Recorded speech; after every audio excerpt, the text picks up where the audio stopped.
تم لوگوں نے مکان کا کرایہ نہ دیا تو 2 دن میں گھر خالی کرنا ہوگا۔ مکان مالک ہر روز کرایہ لینے آ جاتا، تماشا کرتا۔ 5 بیٹیوں کی ماں غربت کی ماری ہر روز ایک نیا بہانہ سناتی مکان مالک کو۔ صوفیہ، اس کا شوہر اسلم اور ان کی 5 بیٹیاں۔ غریبی کا یہ حال تھا، کوئی اپنا منہ نہ لگاتا۔ بیٹا کوئی تھا نہیں، بیٹیاں تھیں۔ ساس نے صوفیہ کو اور اپنے بیٹے کو دھکے دے کر گھر سے باہر نکال دیا۔ اپنی بیٹیاں لو اور چلے جاؤ یہاں سے۔ اسلم اپنی بیٹیوں کو بہت چاہتا تھا۔ وہ شکر ادا کرتا تھا کہ اللہ نے بیٹیاں عطا کی ہیں۔ صوفیہ کی لاڈلی سی شہزادیاں ماں کی جان تھیں۔ اسلم نے بیٹیوں کو لیا، چل دیا زمانے کی ٹھوکروں کی طرف۔ بھائی سمجھتے تھے بیٹیوں کا بوجھ کہیں ہم پر نہ پڑ جائے۔ اسلم خود سائیکل پہ پھیری لگاتا تھا، ایسا نہ ہو اس کی غریبی کہیں ہم کو کھا جائے۔ انہوں نے منہ موڑ لیا۔ بیٹیوں کو لیے وہ گھر کی تلاش کرنے لگا، لیکن مہنگائی کے اس دور میں 300 روپے کمانے والا شخص بھلا کہاں سے کرائے کے مکان میں رہ سکتا تھا؟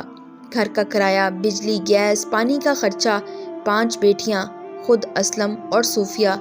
اسلم کا ایک دوست تھا جو کپڑے کی جھگی بنا کر رہتا تھا۔ ہماری پنجابی زبان میں اس کو چنگڑ کہتے ہیں۔ یوں اسلم کا ایک دوست تھا، اس نے کہا، چھوڑ کرائے کا گھر، ہمارے ساتھ آجا، 2000 کا کپڑا ملے گا، ایک جھگی بنا لے، وہاں گزارا کر۔ اسلم جانتا تھا اس کے وسائل اتنے ہی ہیں کہ وہ مشکل سے روٹی پوری کر سکے گا۔ اسلم نے بیٹیوں کو لیا، چلا گیا ایک دور دراز علاقے میں۔ یہاں اس نے ایک کپڑے کا خیمہ بنایا اور بسیرا کیا۔ اس کی غریبی اور بیٹیوں کی وجہ سے سب منہ موڑ گئے تھے۔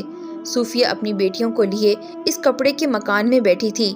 بڑی بیٹی جو ابھی 10 سال کی تھی، اس نے سوال کیا، ماما، کیا اب ہم یوں ہی ساری زندگی ایسے ہی گھر میں رہیں گے؟ کیا ہم چاچو اور دادی لوگوں کی طرح بڑے گھر میں نہیں رہیں گے؟ ماں نے بیٹی کے سر پر ہاتھ رکھا، میری بچیوں، تم اسکول جاؤ گی نا، دل لگا کر پڑھو گی، اور جب تم بڑی ہو کر ڈاکٹر اور وکیل بن جاؤ گی نا تو ہم بھی بڑے گھر میں رہیں گے۔ صوفیہ بیٹیوں کو سمجھاتی رہتی تھی۔ اسلم سائیکل پر جاتا، کبھی 200 تو کبھی 300 کی دہاڑی لگا کر آتا، اور کبھی سارا دن گھوم کر خالی ہاتھ واپس لوٹتا۔ بھوک کے دن تھے، برے حالات تھے۔ صوفیہ نے اسلم سے کہا، میں چاہتی ہوں میری بیٹیاں اسکول جائیں، پڑھیں لکھیں۔ اسلم نے صوفیہ کی آنکھوں میں دیکھا، کہتی تو تم ٹھیک ہو، لیکن پیسے کہاں سے آئیں گے؟ صوفیہ نے آسمان کی طرف دیکھا، اسلم، اللہ نے اگر بیٹیاں دی ہیں تو اس نے ان کا رزق بھی ساتھ بھیجا ہے، تم ہمت سے کام لو بس۔ اسلم راضی ہو گیا۔ بڑی تینوں بیٹیوں کو پاس ہی ایک گورنمنٹ اسکول میں داخل کرا دیا، یونیفارم لے کر دیا، کتابیں بیگ لا کر دیں۔ بیٹیوں کو پڑھنے کا بہت شوق تھا، پیدل چل کر جایا کرتی تھیں۔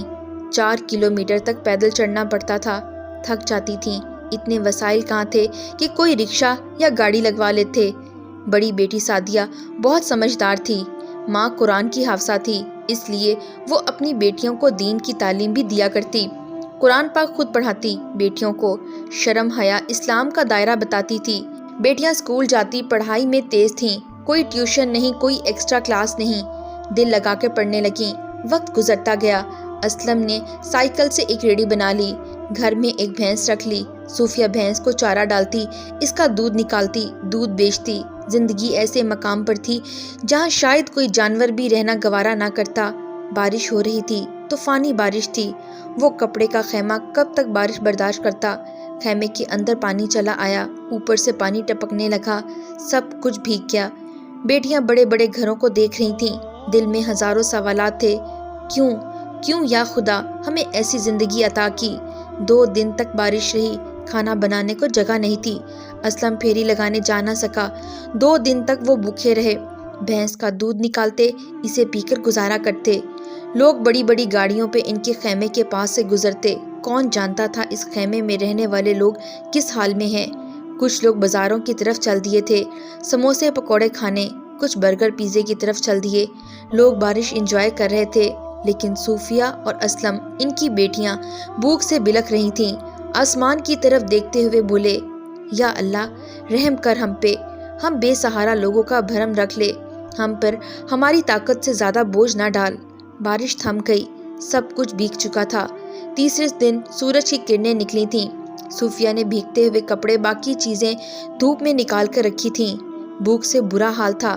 صوفیہ نے 2 دن بعد کھانا بنایا، سب نے جو بھی روکھا سوکھا تھا کھایا، اللہ کا شکر ادا کیا۔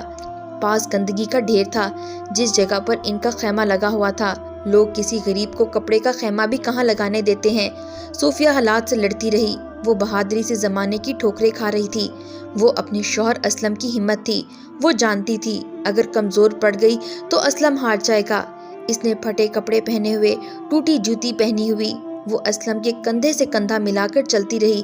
لوگ ان کو فقیر کہا کرتے تھے، ہر آنے والا ان کو فقیر کہتا، گاؤں میں فقیر سے پہچانے جاتے تھے۔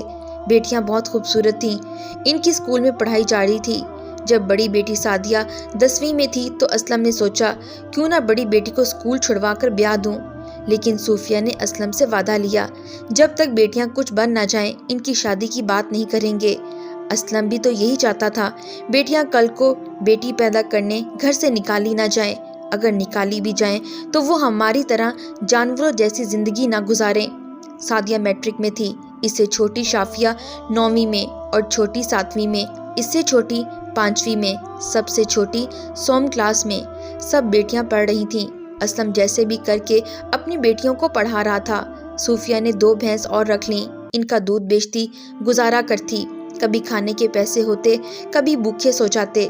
اسلم کے سگے بہن بھائی 10 سال گزر گئے، انہوں نے کبھی حال تک نہ پوچھا تھا کہاں گیا اسلم بیٹیوں کو لے کر، کہاں دھکے کھا رہا ہوگا، زندہ بھی ہے یا مر گیا۔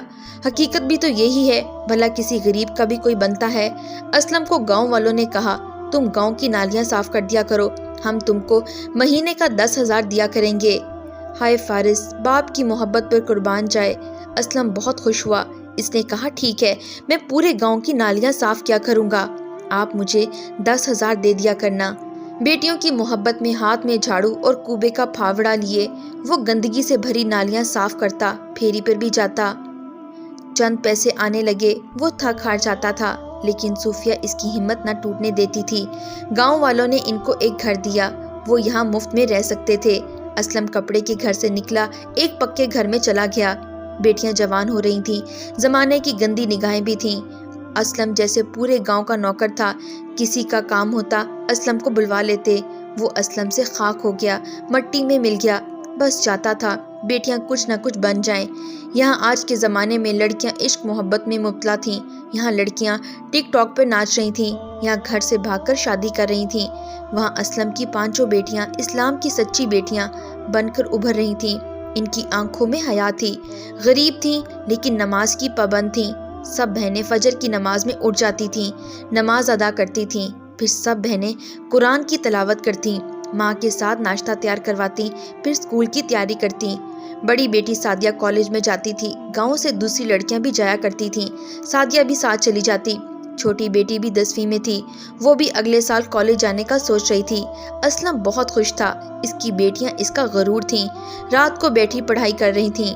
سب سے چھوٹی بیٹی کلثوم بڑی بہن کے پاس آ کر بیٹھ گئی۔ آپی، ٹیچر کہہ رہی تھی سائنس میں ایڈمیشن لینا ہے، آپ کو ٹیچر بلا رہی تھی اسکول۔ سعدیہ نے کہا ٹھیک ہے، میں کل کالج سے چھٹی کر کے تمہارے اسکول آؤں گی۔ سعدیہ اسکول گئی، ٹیچرز بہت خوش تھیں، بتا رہی تھیں آپ کی بہن پڑھائی میں بہت اچھی ہے، ہم چاہتی ہیں کہ یہ بیالوجی میں ایڈمیشن لے، لیکن اس کو ٹیوشن پڑھانا ہوگی، اگر آپ گھر پر پڑھائیں تو ٹھیک ہے، نہیں تو اسکول میں کسی ٹیچر سے پڑھا سکتے ہیں۔ سعدیہ خود گھر میں ٹیوشن پڑھاتی، محلے کے کافی بچے بھی ٹیوشن پڑھنے آ جاتے، وہاں سے بھی کچھ پیسے مل جاتے سعدیہ کو۔ بابا کی داڑھی اب سفید ہو چکی تھی، باپ بوڑھا ہو چکا تھا، لیکن ابھی سفر لمبا تھا۔ ماں صوفیہ اب کمزور ہو چکی تھی۔ سعدیہ نے BEd کیا، اللہ کا کرنا ایسا ہوا سعدیہ نے گورنمنٹ ٹیچر کے لیے اپلائی کیا، اللہ کے کرم سے سعدیہ ٹیچر بھرتی ہو گئی۔ ماں بہت خوش تھی، گاؤں والے تعریف کرنے لگے، اسلم فقیر کی بیٹی اسکول میں ٹیچر بھرتی ہو گئی۔ ماں اللہ کو یاد کر کر رونے لگی، اللہ نے کرم کیا۔ اسلم بوڑھا باپ سعدیہ کو سینے لگا کر رونے لگا، میری بچی میری جان، اللہ تمہارے نصیب اچھے کرے۔ سعدیہ کی تنخواہ 50,000 لگی تھی، اللہ نے کرم کیا۔ چھوٹی بہن شافیہ پولیس بھرتی آئی، اس میں اپلائی کیا، وہ بھی پولیس میں بھرتی ہو گئی۔ اسلم فقیر کی دوسری بیٹی پولیس میں چلی گئی، اس کی تنخواہ 30,000 تھی۔ اسلم فقیر کو گاؤں والے شاباش دیتے، بہت اچھی بیٹیاں ہیں تمہاری۔ سعدیہ اسکول ٹیچر تھی، چھوٹی شافیہ پولیس میں، ماں باپ بہت خوش تھے۔